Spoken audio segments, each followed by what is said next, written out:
Hi, Bible భాష్యానికి స్వాగతం. ఆకాశములు ఆదికాండము 1వ అధ్యాయంలో వాడబడినటువంటి 10వ యొక్క అధ్యయనం. హీబ్రూ భాషలో హా షమాయిం అని పదం వాడబడ్డది. హా is a definite article, the లేదా ఆ విధంగా షమాయిం అన్నటువంటి హీబ్రూ పదం యొక్క అర్థము heavens, sky or upper realms అని దీని యొక్క అర్థం. పదము మొత్తం యొక్క అర్థము హా షమాయిం అన్న హీబ్రూ పదం యొక్క అర్థము ఆకాశములు లేదా పరలోకములు లేదా ఆ ఉన్నత లోకము అని దీని యొక్క అర్థం.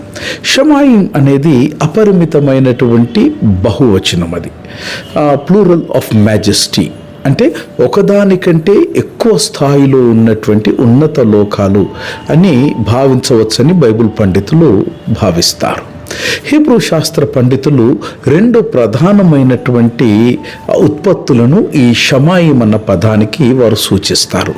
మొదటిది, షమాయిం అన్నటువంటి పదం యొక్క మూలము సమ్ లేదా శామ్ నుంచి వచ్చింది అంటారు.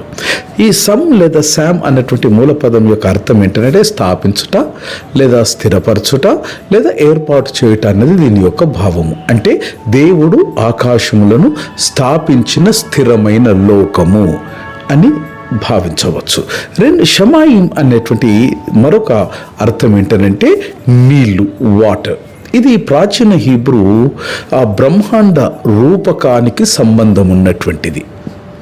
పైన నీళ్లు, క్రింది నీరు అని ఆదికాండము 1వ అధ్యాయం 6 నుంచి 8 వచనాల యొక్క చిత్రం ఇది. అయితే షమాయిం అన్నటువంటి ఈ 2వ అర్థము నీటి పైభాగము, నీరు నిలిపిన ఆకాశము అనేటువంటి ఆలోచన. ఈ అకాడియన్ యుగారిటిక్ సంబంధాలు కలిగినటువంటి ఈ పదం షమాయిం. యుగారిటిక్లో షామెం అనగా ఆకాశము. బైబిల్ హీబ్రూలో ఇలాంటి మూలాన్ని కొనసాగిస్తూ ఉన్నది. ఒక వాక్య సారాంశంలో హా షమాయిం అనేది దేవుడు నివసించే లేదా దేవుడు పరిపాలించే లేదా దేవుని మహిమ ప్రతిఫలించే ఆకాశలోకము. అనంతరము సృష్టి లేదా ప్రకటన, ఆశీర్వాదము లేదా పరిపాలన అన్నీ అక్కడి నుండి, అనగా దేవుడు పరిపాలించే, దేవుడు యొక్క మహిమ ప్రతిఫలించేటువంటి ఆకాశలోకం నుంచి ప్రవహిస్తాయి. దేవుడు నీ కొరకు ఆకాశం నుంచి ఆశీర్వాదాన్ని పంపిస్తున్నాడు మిత్రమా, విశ్వసించు. God bless.